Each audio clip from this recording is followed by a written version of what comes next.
요한복음 10장 34절에서 38절까지 말씀.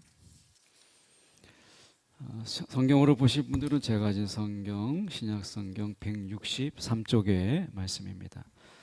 34절로 38절까지 말씀 제가 봉독해 올립니다. 예수께서 이르시되 너희 율법에 기록된 바 내가 너희를 신이라 하였노라 하지 아니하였느냐? 성경은 패하지 못하나니 하나님의 말씀을 받은 사람들을 신이라 하셨거든. 하물며 아버지께서 거룩하게 하사 세상에 보내신 자가 나는 하나님의 아들이라 하는 것으로 너희가 어찌 신성모독이라 하느냐? 만일 내가 내 아버지의 일을 행하지 아니하거든 나를 믿지 말려니와 내가 행하거든 나를 믿지 아니할지라도 그 일은 믿으라. 그러면 너희가 아버지께서 내 안에 계시고 내가 아버지 안에 있음을 깨달아 알리라 하시니. 아멘. 오늘 말씀을 가지고 믿음의 최소치라는 제목으로 함께 말씀을 나누길 원합니다. 오늘 예수님께서 말씀하시는 부분 속에서 믿음의 최대치를 말씀하지 않고 믿음의 최소치를 말씀하는 이 말씀, 우리 가운데 최소 이 정도의 믿음, 이것을 가이드라인으로 예수님께서 보이시죠. 예수님께서 우리 가운데 원하시는 것은 최고의 믿음, 우리가 가질 수 있는 가장 이 맥시멈적인 이런 믿음이 아니라 적어도 최소의 믿음. 그래서 우리가 말씀하시잖아요. 겨자씨만한 믿음, 이렇게 말씀하시는 입 속에서 그 안타까움과 또한 우리의 연약함, 우리의 믿음의 연약함을 아시는 주님께서 이 정도의 믿음만이라도 너희가 가지고 있다면 너희의 삶이 달라질 거야, 이렇게 말씀하시는 것처럼 보이잖아요. 그분의 안타까움, 이것을 말씀하세요. 오늘 주님의 안타까움을 좀 생각하면서 믿음의 최소치, 우리가 어느 정도의 믿음을 가져야 되는 게 믿음의 최소치인가, 우리가 우리의 믿음을 좀 견주어 보면서 이 시간 함께 좀 저희가 묵상하는 마음으로 보려고 합니다. 시편 82편 6절의 말씀에 보면 내가 말하기를 너희는 신들이며 다 지존자의 아들들이라 하였으나, 이렇게 돼 있죠. 오늘 말씀에 이 말씀이 바로 그거죠. 우리가 36절에 보면 이 35절에 보시죠. 5절에 보시면 성경은 패하지 못하나니 하나님의 말씀을 받은 사람들을 신이라. 이 성경의 말씀이 어디냐면 시편 82편의 그 6절의 말씀이에요. 근데 이 성경의 82편에 가면 여기서는 신이라 이렇게 말씀하셨지만 사실 시편의 말씀에 가서 보면 신들이라고 되어 있어요. 이 신들이라고 하는 것은 무엇이냐면 하나님의 말씀을 맡아서 백성들을 재판했던 이스라엘의 재판관이나 지도자들을 이야기하는 거죠. 그러니까 종교 지도자들이나 또는 그들의 지도자, 리더급을 이야기하는 것입니다. 그들은 하나님의 권위를 대행해서 판결을 내리는 그런 존재들이죠. 그러니까 하나님의 대리자, 이런 의미에서 그들을 신들이라고 말씀하셨어요. 선지자라고 하는 말은 우리가 앞에 일을 안다라는 게 아니라 하나님을 대신하는 자의 의미로 우리가 선지자거든요. 그러니까 하나님을 대신하는 자들이 하나님의 지금 신들이라, 하나님의 신들이라 이렇게 말하고 있는 것이거든요. 그러니까 우리는 이 땅에서 신의 존재로 살아가는 거예요. 왜냐하면 우리가 예수님을 대신하여 살아가고 있는 자들이거든요. 예수님이 가야 할 곳에 우리가 가고 예수님이 행하실 일들을 우리가 행하는 거죠. 지금도 예수님께서는 살아계셔서 우리를 통하여 여전히 일하세요.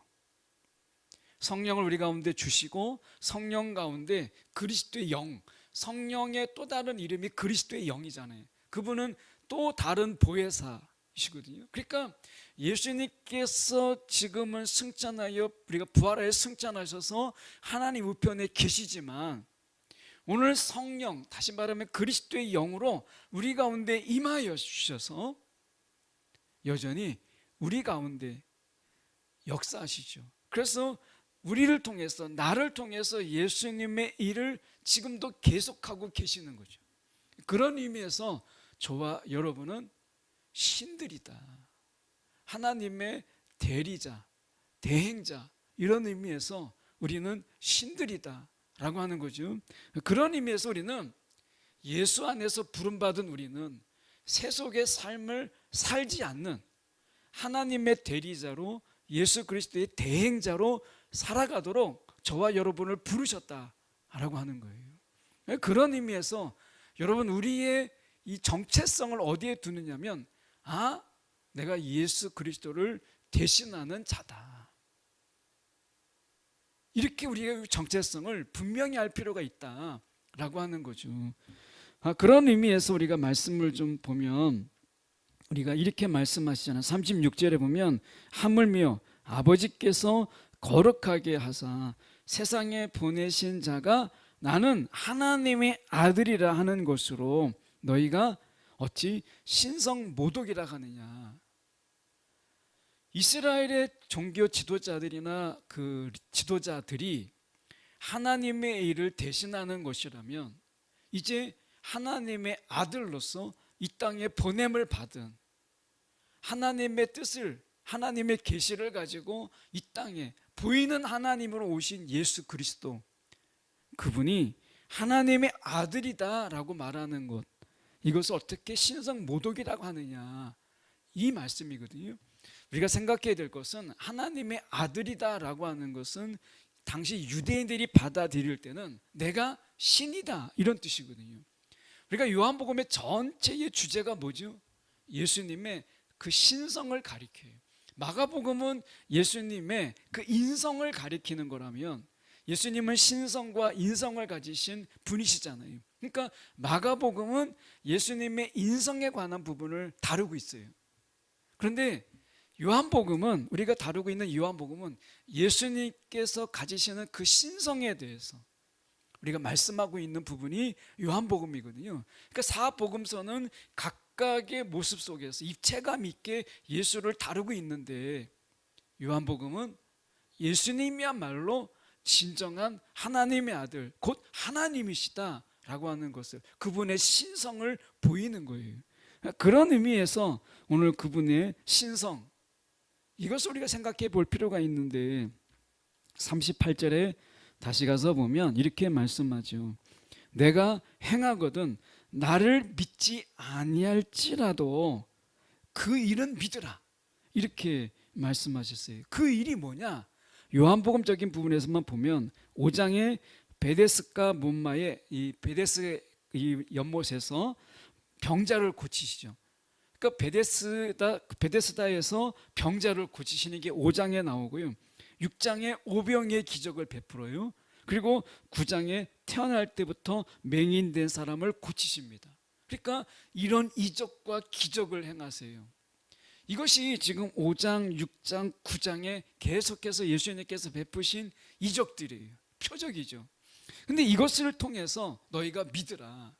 그러니까 이게 요술이 아니고 사람을 속이는 마술이 아니고 예수님께서 실질적으로 행하신 그분이 정말 하나님의 아들이다 라고 하는 것을 보이신 사건들이잖아요. 그러니까 그 일들, 너희가 눈으로 보았고 경험한 자가 있고 증인들이 있는 이것을 통해서라도 너희가 믿으라, 이렇게 말씀하고, 나를 믿지 못하거든 내가 행한 일, 내가 정말 하나님의 아들로서 행한 이 일들을 통해서 너희가 믿으라 라고 말씀하시는 거죠. 우리가 예수를 믿는다라고 하는 것은 예수님을 믿는다라는 것도 있지만 그분이 행하신 일들을 믿는다라고 하는 의미를 같이 가지고 있어요. 그래서 이 땅에 오셔서 그분이 행하신 일들을 믿는 거예요. 그 전에 한 식인학자가 예수님을 믿기는 믿는데 그분이 행하신 신비적인 일들, 이런 기적들, 우리가 병자를 고치시고 오병이의 기적을 베푸시고 맹인을 눈뜨게 한 이런 일들은 난 믿지 못하겠다. 예수님의 그 가르침, 고귀한 가르침, 그 고결한 그 가르침은 내가 따르고 싶지만 예수님이 행한 것을 믿지 못하겠다 하는 신학자가 있었어요. 그래서 그는 어떤 작업을 했냐면 이 복음서에서 예수님께서 신비로운 일들, 기적을 행하는 일들은 다 빼자. 그리고 예수님께서 교훈적으로 가르쳤던 부분만 받아들이자 해서 성경을 편집하기 시작했어요. 그랬더니 예수님이 어떤 분이 되시냐면 예수님은 하나님의 대리자도 아니라 자신의 생각으로 교훈하는 도덕가였고 윤리 도덕 선생이었다는 거예요. 그렇게 놓고 보니까 성경을 편집하고 보니까 정말 예수를 더 잘 믿을 것 같았는데 결국에는 예수님의 그 가르침이 하나님으로 우리가 이 땅에 오신 그 가르침이 아니었을 때는 받아들일 수 없는, 세상의 상식으로는 포용할 수 없는 그런 일들이 너무 많더라는 거예요. 결국 그는 그것을 합을 포기해요. 결국 하나님으로, 하나님의 아들로서 하나님의 가르침을 이 땅에서 우리 가운데 주었을 때 세상의 윤리를 벗어난, 그 세상의 윤리를 뛰어넘는 하나님의 계시를 받아들일 수 있더라는 것이에요. 그런 의미에서 여러분 보면 예수님께서 하나님의 아들이 아니다, 하나님의 아들로서 행한 일들을 모두 부정하게 되면 결국에는 예수님의 가르침도 받아들일 수 없는 결과를 가져오게 돼요. 그렇게 본다면 지금 예수님의 이 말씀, 나를 믿지 아니할지라도 그 일은 믿으라 라는 이 말씀은 분리할 수 없어요. 이걸 나누어서 예수님을 내가 정말 믿는데 나는 그분의 행한 일을 믿지 못한다는 것도 반쪽짜리 믿음이고요. 내가 예수님을 믿지 아니할지라도 그분의 행한 일을 내가 믿는다라고 하는 것도 온전한 믿음이 아니에요. 예수님의 이 말씀에 숨겨진 예수님의 말씀의 진정한 의도는 나를 믿음으로 인해서 나의 행한 일을 믿으라, 아니면 그게 어려우면 나의 행한 일을 통해서 나를 믿으라 라고 말씀하시는 거예요. 이것은 우리에게도 여전히 우리 가운데 던지는 메시지가 우리 가운데 있는데, 그것은 무엇이냐면 예수를 믿는다라고 하는 것은 예수를 믿고 그분의 행한 일도 믿는 거예요. 그래서 여전히 예수님은 지금도 기적을 행하시고 이적을 베푸시며 표적을 행하시는 예수님이시다 라고 하는 것을 믿을 때 그분의 가르침 또한 온전하게, 그리고 예수를 온전하게 믿게 되는 것이죠. 여러분, 제가 만약에 이곳에 서서 여러분에게 말씀을 전하는데 제가 전하는 것만 믿으세요, 제가 행한 것은 보지 마세요 라고 한다면 여러분, 제 말에 책임을 지지 못하고 제 말의 가치가 떨어지는 거예요. 말만 믿고 내 행함은 보지 마세요 라고 하는 것은 여러분 반쪽짜리예요. 여러분, 우리 세상은 우리를 향하여서 계속해서 우리가 감시자의 눈처럼 우리를 보잖아요. 우리가 들은 대로 행하고 있는지, 가르치는 대로 행하고 있는지를 보는 거예요. 세상은 이것을 구분하지 않아요. 마찬가지지, 우리의 믿음도 이것을 분리시키지 않아요. 예수님의 존재와 그분의 행하심을 분리시키지 못하죠. 결국에는 오늘 우리가 주님이 어떤 분이신가를 믿는다라고 하는 것은 그분이 행함을 믿는 거고, 우리는 예수를 믿기 때문에 그분의 행함을 우리도 할 수 있음을 바라보는 거예요. 예수님께서 이적을 행하셨던 것처럼 우리도 이 시대에 주님이 그렇게 하셨기 때문에 우리도 이 시대에 이적을 베풀 것을 믿는 거예요. 하나님이 우리를 통해서 그렇게 역사하시는 거예요. 그래서 제자들을 통해서 예수님께서 그들을 보내실 때 귀신을 쫓고 병을 고치시고 하시는 일들을 행하게 하시잖아요. 왜요? 결국 예수님께서 이 땅에 보이신 이 기적과 이적들은 하나님의 나라가 이 땅에 이미 도래했다라고 하는 것을 보이신 사건이고, 우리도 마찬가지로 그런 이적들을 통해서 하나님의 나라가 지금 여전히 우리 가운데 있다, 그 완성된 나라를 우리를 바라보고 있다라는 것을 보이시는 것이에요. 저는 우리 가운데 기적이 있고 이적이 있다. 하나님이 우리를 통해서 표적을 행하실 것을 바라보고 우리가 그렇게 쓰임 받기를 소망하는 것에 우리가 포기함이 없기를 바라요. 37절에 말씀해 보십시오. 만일 내가 내 아버지의 일을 행하지 아니하거든 나를 믿지 말려니와. 우리가 예수의 일을 행하지 아니하면 우리를 믿지 마라, 이렇게 말할 수 있어야 되는 거예요. 예수님께서 말씀하시는 내가 내 아버지의 일, 이것은 뭐겠어요? 내 아버지의 일이라고 하는 것은 하나님 아버지만이 하실 수 있는 일을 뜻해요. 그게 뭐겠어요? 죄인을 구원하는 일. 예수님께서 내 죄가 다 사함을 받았다, 이렇게 말씀하잖아요, 중풍병자에게. 그래서 사람들에게 막 소리가 나니까 어떻게 보면 하나님이 아니고 죄사함의 권세가 어떻게 그에게 있느냐라고 이야기하잖아요. 말씀으로 선포하시는 거지. 내 죄가 사해졌다. 이것은 아무런 일도 안 일어나요. 그냥 선포만 한 거예요. 사람들이 용성거리니까 비로소 내 침상을 들고 가라 말씀하시잖아요. 이게 이적이죠. 예수님께서 죄사함의 권세가 있는 것을 보이기 위해서 내 침상을 들고 가라 말씀하신 거예요. 생명을 주시는 일, 하나님의 사랑과 공의를 드러내는 일, 이런 일들은 오직 하나님 아버지께서만 하실 수 있는 일들이거든요. 근데 이 일을 예수님께서 이 땅에서 하세요. 이적과 기적만 베푸신 게 아니라 죄사함을 허락하시고 생명을, 죽은 자를 살리시고 하나님의 사랑과 공의와 긍휼을 베푸시잖아요. 하나님의 일을 보이신 거죠. 우리가 누군가를 용서하는 것, 우리가 증오와 미움 속에서 다른 사람을 내가 용서하는 것은 하나님의 일을 하는 거예요. 예수의 일을 하는 것이죠. 내가 예수의 일을 하지 않으면서 나를 믿으라 이렇게 말할 수 없다라고 하는 것이에요. 우리가 이 세상에서 다른 사람을 용서하는 거예요. 내가 손해보는데도 불구하고 다른 사람을 용서하는 거예요. 다른 사람에게 긍휼을 베푸는 거예요. 내 것을 손해보는 거죠. 사랑을 베푸는 거예요.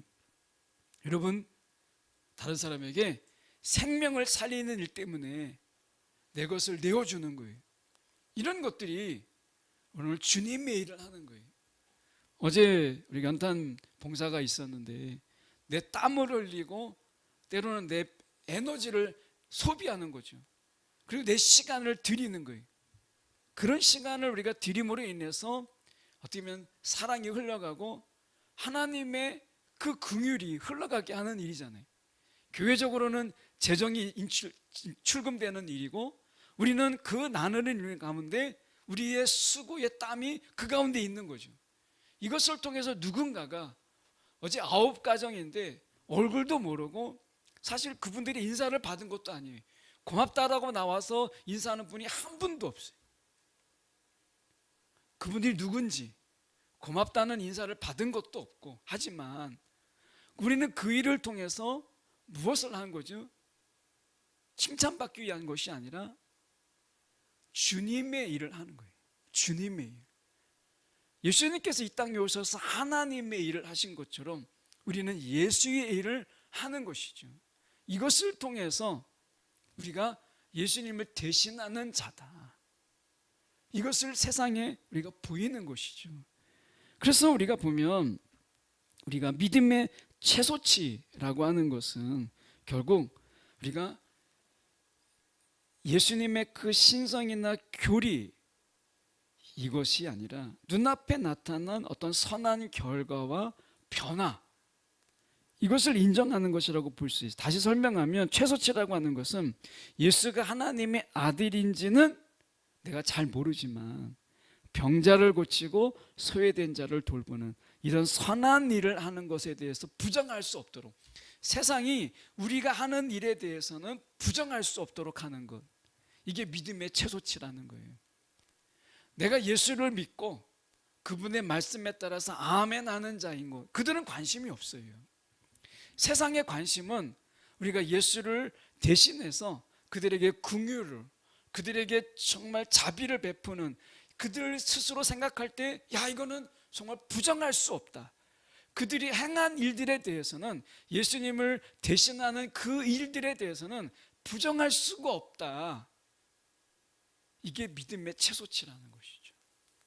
여러분, 오늘 우리가 적어도 세상의 편견, 이 본질적인 부분을 세상이 보지 못하잖아요. 그 편견으로 인해서 예수가 누구인가를 보지 못하는 이 본질적인 접근을 하지 못할지라도 오늘 우리를 통해서 예수님의 사랑이 이 세상에 여전히 흘러가고 있다, 예수님의 다스림이 지금도 이 세상에 있다 라고 하는 것을 우리가 보이는 것, 이것을 세상이 부정치 못하게 하는 것, 이것이 믿음의 최소치다라고 하는 거예요.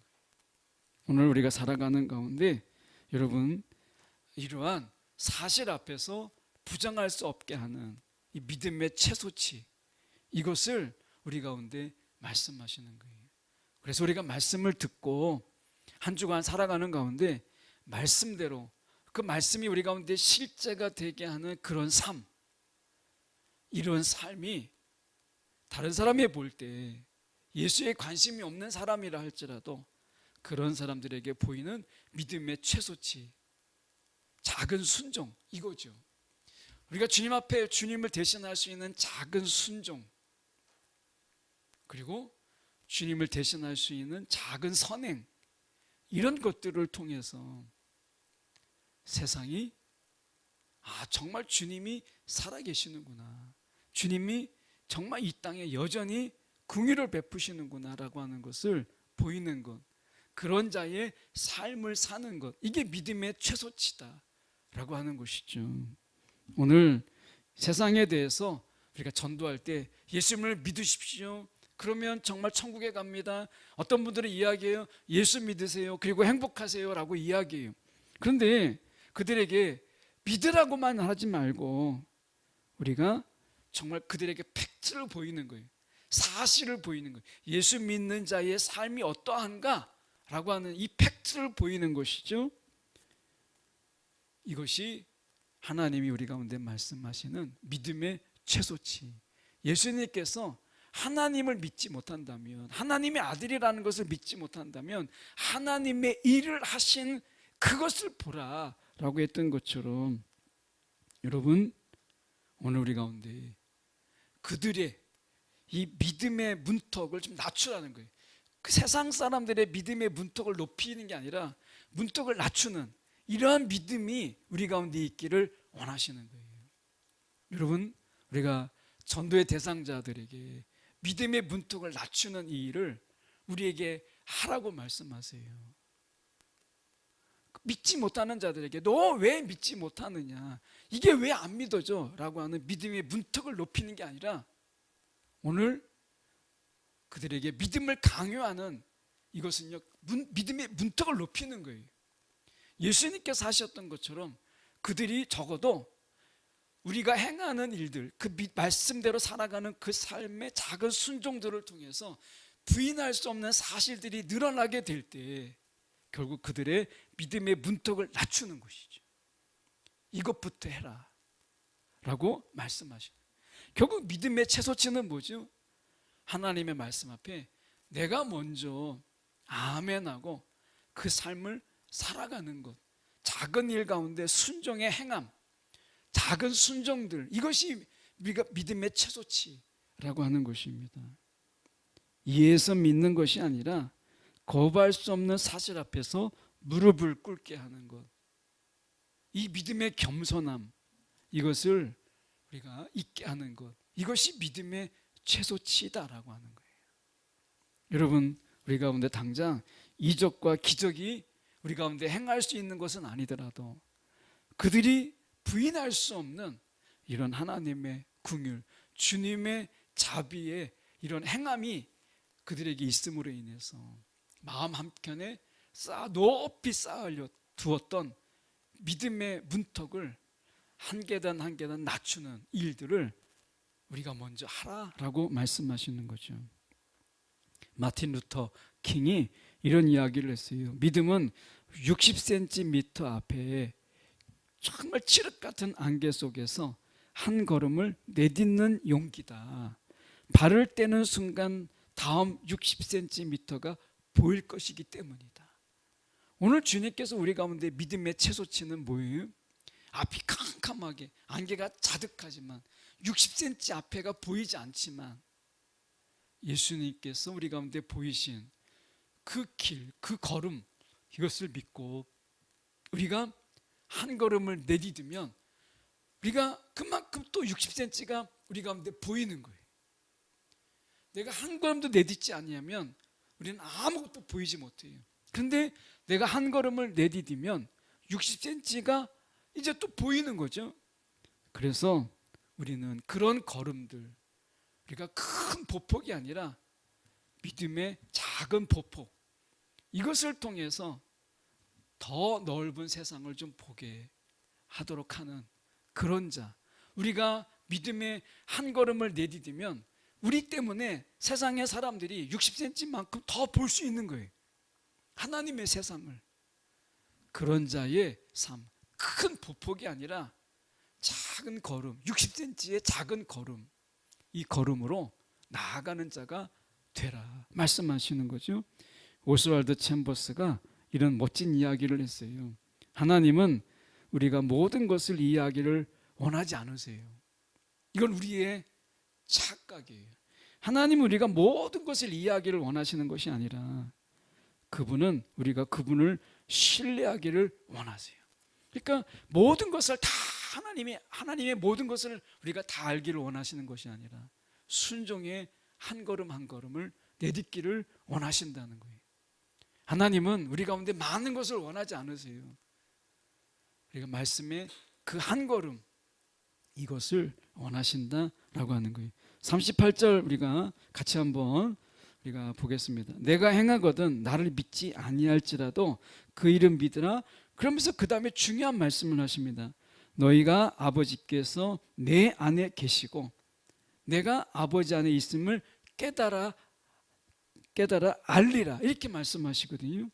이 말씀은 상호내주를 말씀하시는 부분인데 이 상호내주를 신학적으로 우리 페리코레시스라고 이야기해요. 이 페리코레시스라고 하는 것은 무엇이냐면 성부와 성자가 서로 안에 거하며 완벽하게 연합되어 있는 것을 말씀하세요. 주님이 원하시는 믿음의 이 작은 최소치를 통해서 주님이 원하시는 것은 무엇이냐면 우리가 주님 안에 거하고 주님이 우리 안에 이 거하는 이 상호 내주의 경험을 주님께서 원하시는 거예요. 여러분, 이 페리코레쿠시스라는 것을 경험하기를 원하세요. 작은 믿음, 믿음의 최소치를 통해서 경험하는 상호 내주의 경험, 이것을 주님께서 원하시는 거죠. 연합은요, 설명되는 게 아니에요. 그분의 일을 우리가 사랑으로 뒤쫓아가는 자에게 선물처럼 깨달아지는 것이지, 연합은 설명되는 게 아니에요. 그리스도의 연합, 어떻게 설명할 수 있겠어요? 내 안에 예수가 있다는 것을 어떻게 우리가 설명할 수 있겠어요? 이것은 신비예요. 그런데 경험되는 거예요. 오늘 주님께서 우리 가운데 거대한 믿음, 대단한 믿음이 아니라 믿음의 최소치, 그분의 말씀 앞에 내 아멘함으로 인해서 행하는 작은 일들, 이것을 통해서 정말 주님이 내 안에 계시는구나, 내가 정말 주님 안에 거해서 주님의 대리자로 살아가고 있구나 라고 하는 것을 깨닫고 경험하게 하시기를 원하세요. 여러분, 오늘 하나님이 직접 예수라는 통로를 통해서 일하시고 계시는 것처럼 예수님께서 저와 여러분을 통로로 삼아서 일하시고 계심을 경험하는 것, 이게 페리코레시스예요. 오늘 우리의 최소의 믿음, 최대의 믿음이 아니더라도 최소의 믿음으로도 주님이 내 안에 있음을 경험하는, 깨닫게 되는 이 은혜가 우리 가운데 있다라고 하는 것을 주님께서 말씀하시는 거예요. 여러분, 우리는 말씀을 이 시간에 듣잖아요. 이 말씀 하나가, 어느 것 하나라도 내 마음에 찔림이 되고 감동이 되고 깨달음이 된다면 그 말씀 하나를 가지고 여러분 한번 행해 보세요. 그러면 그것을 통해서 주님이 내 안에 계시는구나 라고 하는 것을 내가 깨닫게 되고 나를 바라보는 사람들이 예수를 향한 그 문턱이 낮아지는 거예요.